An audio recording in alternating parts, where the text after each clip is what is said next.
The auctioneer cleared his throat. Any final bids? Silence filled the old sale barn. Mara Whitaker stood near the back wall, arms folded across her faded work shirt. The ranch on the auction block was worthless. At least, that's what everyone said. 480 acres of neglected pasture, broken fences, a collapsed equipment shed, an abandoned bunkhouse, dry stock ponds, overgrown fields, and a main house with half its roof missing. No cattle had grazed there in 3 years. No serious buyer had even inspected it. Then Mara raised her hand. The auctioneer looked surprised. "Ma'am, 38,000. A rancher near the front laughed. Someone whispered. The auctioneer repeated the bid. 38,000. No one challenged her. The hammer came down. Sold. Mara had just bought the ranch nobody wanted. She was 29 years old. A farmhand. Not an owner. Not wealthy. Not someone with investors waiting behind her. She had spent 10 years working other people's land. Now she owned nearly 500 acres of her own. And everyone thought she'd made the biggest mistake of her life. Earl Dawson caught her outside the auction barn. "You know what you bought, don't you?" Mara smiled. "A ranch." "No." He pointed toward the distant hills. "You bought a money pit. I know it needs work. You have any idea what those fences will cost?" "Some. The water. Some. The house." Mara glanced at him. "More than some." Earl laughed. "You're too young to know better." Mara opened the truck door. "Maybe." He shook his head. "You should have walked away." She looked back at the auction barn. "That's exactly why I didn't." The first morning on the ranch was worse than she remembered. Mara drove through the main gate at sunrise. The road was almost swallowed by weeds. Fence posts leaned at strange angles. Barbed wire lay tangled across the ground. The largest stock pond had dried into cracked mud. The barn roof sagged. Inside the equipment shed, rusted machinery sat beneath layers of dust. Mara parked beside the farmhouse. She walked inside. One bedroom had no ceiling. The kitchen window was broken. The plumbing didn't work. But the foundation was solid. And beneath years of neglect, Mara noticed something important. The ranch wasn't ruined. It was disconnected. Old water lines, abandoned fencing, and used grazing lanes. A buried irrigation channel. Pieces of infrastructure that had simply stopped working together. She pulled a notebook from her truck. At the top of the first page, she wrote, "Start with water." Nathan Briggs arrived that afternoon. He had worked alongside Mara for years. He walked the property with her. "This is worse than I thought." Mara nodded. "How bad?" "Bad enough that most people would sell." "Good." Nathan looked at her. "Good. If most people would sell, there's probably a reason nobody has looked closely." He laughed. "You're impossible." They spent the next 2 weeks mapping the ranch. Not repairing. Mapping. Every fence. Every creek. Every low point. Every well. Every pond. Every patch of grass. Mara walked the property on foot. She dug into the soil. She examined old water channels. She found a collapsed culvert beneath a field. Then Nathan discovered something. "Come here." He stood beside a concrete structure hidden beneath weeds. Mara brushed dirt away. It was an old water control gate. She stared at it. This fed the lower pasture. Nathan nodded. "From the creek." "When did it stop working?" "Who knows?" Mara smiled. "Let's find out." They cleared the channel. The gate was rusted but intact. Nathan repaired the hinges. Mara removed years of accumulated debris. Then they opened it. Water began moving. Slowly at first. Then faster. It traveled through the old channel and into a shallow basin below the hill. Mara watched the dry ground darken. Nathan grinned. "There's your water." Mara shook her head. "No." "What?" "There's our first mistake." Nathan frowned. "Meaning?" "We were about to spend thousands drilling a new well." She pointed toward the channel. "Someone already built the system." That discovery changed the plan. Instead of rebuilding the ranch from scratch, Mara decided to restore what had been forgotten. The next month became a scavenger hunt through her own property. She found an old windmill buried behind the barn, a functioning well beneath a collapsed shed, rot-resistant fence posts stacked behind the bunkhouse, a neglected orchard with living trees, and, most surprisingly, a patch of native grass that had survived decades of poor management. Mara stood in the field one evening. "Look at this." Nathan walked over. "What?" She pointed. "Native prairie." He smiled. "That stuff survived everything." "Exactly." Mara crouched and touched the soil. The roots went deep. Very deep. She looked across the ranch. We don't need to make this land something it isn't. Nathan understood. We need to work with it. Mara made her second major decision. No feedlot. No huge cattle herd. No expensive transformation overnight. She would use rotational grazing. Small groups of cattle would move through carefully selected paddocks. The land would rest between grazing periods. Water would be distributed through the restored channels. Native grasses would be protected. She started with only 20 for cattle. Earl heard about it. 24. Mara nodded.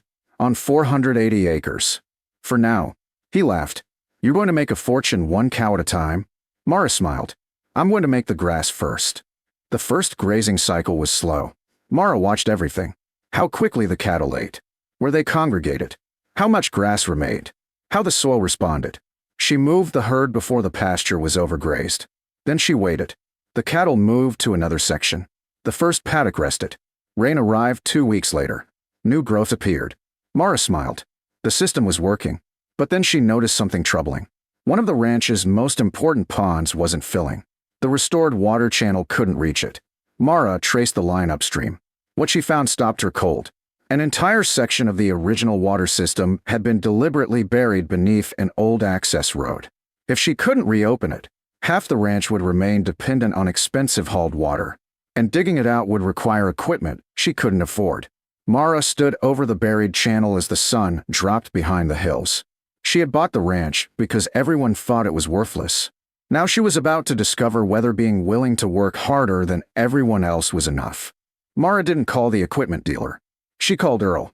He arrived the next morning expecting her to ask for advice. Instead, Mara handed him a shovel. You've got to be kidding. The road is 60 yards long. And we dig. Earl stared at the buried channel. Then at Mara. You bought a ranch nobody wanted. And now you're going to dig up a road by hand. Not the whole road. Nathan arrived with another shovel. Earl sighed. I knew I shouldn't have come. 3 hours later, they had uncovered the first section of the old channel. Then they found the original stone lining. Mara's eyes widened. This wasn't a ditch. Nathan crouched beside it. It's a waterway. Exactly. The old owners hadn't simply dug a trench.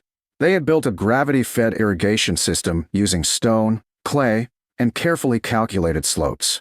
Mara followed the channel another 20 yards. Then she found the blockage. An old concrete culvert had collapsed into the passage decades earlier. They couldn't lift it, but they didn't need to. Mara rented a small excavator for one day. It cost more than she wanted to spend, but less than drilling a new well. By sunset, the collapsed section was gone. Water rushed through the channel. It traveled beneath the road, down the hillside, and into the neglected pond. Mara stood watching the basin fill. Nathan smiled. How much did that save us? Mara looked at the flowing water. Enough. The pond filled over the next several weeks. Birds returned. Wildlife appeared around the shoreline. The lower pasture greened. Mara expanded the rotational grazing system. 24 cattle became 38. Then 50. But she never rushed. Every increase had to match what the land could support. That became her rule. The ranch wasn't going to be forced into profitability. It was going to become productive by becoming healthy. By the second summer, the transformation was visible from the county road. The broken fences had been repaired. The ponds held water. The native grass had spread. Cattle moved through green paddocks instead of eating the same pasture repeatedly. The old barn had a new roof. The farmhouse had working plumbing. Mara even restored the abandoned orchard she had discovered. It produced enough fruit for the family and a small roadside stand. The ranch wasn't glamorous, but it worked. Then the drought came. Rainfall dropped dramatically across the county. Earl's pastures began turning brown. Several neighboring ranchers reduced their herds. Mara watched the weather reports every morning. Nathan asked, "Should we sell cattle?" Mara shook her head. "Not yet." "Why?" She pointed toward the pasture. "Look." The native grasses remained green. Not everywhere, but enough. Their deep roots were reaching moisture that shallow-rooted grasses couldn't access. The restored water system kept the ponds alive. And because Mara had rotated the cattle carefully, the land still had reserve growth. The ranch survived. Earl visited during the drought. He stood beside the fence staring at the green pasture. "I don't understand." Mara smiled. "That's becoming a habit." He laughed. "Everyone else's fields are brown. Some of ours are too. But not this one." Mara pointed toward the native grass. "It has deep roots." Earl looked toward the ponds. And water. And rested pasture. He nodded slowly. You planned for a drought. No. Mara smiled. I planned for a healthy ranch. By the third year, the ranch was profitable. Not spectacularly. Not overnight. But consistently. Cattle sales covered expenses. The orchard brought additional income. The roadside stand attracted travelers. And Mara began offering small grazing contracts to neighboring landowners who needed help managing overgrown acreage. The ranch had multiple income streams. More importantly, it wasn't dependent on one fragile system. The auctioneer who had sold Mara the ranch eventually came to visit. He walked through the main gate and stared. I almost don't recognize it. Mara laughed. That's good. He looked toward the hills. How did you do this? Mara shrugged. Mostly by fixing things that were already here. He pointed toward the restored water channel. That was buried. I know. The old pasture was useless. It wasn't useless. The barn was falling down. The frame was still good. He smiled. I suppose that's the difference. Mara looked at him. What difference? You saw what could be saved. Earl eventually admitted the truth. One evening, he sat with Mara on the porch. I was wrong. Mara smiled. About what? The ranch. You weren't the only one. I told you to sell. You did. I thought you were throwing your life away. Mara looked across the pasture. You were trying to protect me. Earl nodded. Still. He laughed softly. You proved me wrong. Mara smiled. No. Earl looked confused. I proved the ranch wasn't finished. 5 years after the auction, Mara stood on the highest ridge. Below her, cattle moved through green pasture. The ponds reflected the evening sky. The restored barn stood beside the farmhouse. Fruit trees dotted the lower field. Fences stretched straight across the hills. The ranch looked nothing like the abandoned property she had purchased. Nathan walked up beside her. Remember what Earl said? Mara smiled. Which time? About you making a fortune one cow at a time. She laughed. I guess he was wrong again. Nathan nodded. How many cattle now? Mara looked across the pasture. Enough. He laughed. You really like that answer. Because it's true. She had learned that a ranch didn't need to be enormous to be successful. It needed to be understood. Water had to be protected. Grass had to be rested. Animals had to be managed. Old infrastructure had to be examined before being replaced. And land had to be treated as something alive, not merely something to extract from. The ranch nobody wanted had never been worthless. It had been neglected. There was a difference. Mara had paid $38,000 for land everyone else had ridden off. She had spent years restoring what others ignored. And eventually, the same people who told her to walk away began asking how they could do what she had done. Mara never gave them a shortcut. She simply told them what she had learned. Before you decide something is worthless, walk it. Look at the water. Look at the soil. Look at what's still alive. Then decide. As the sun disappeared behind the hills, Mara watched her cattle settle into the evening pasture. The ranch was thriving. Not because she had transformed it into something completely different. Because she had finally allowed it to become what it had been capable of all along. And that was why the young farmhand who everyone told to walk away never regretted buying the ranch nobody wanted.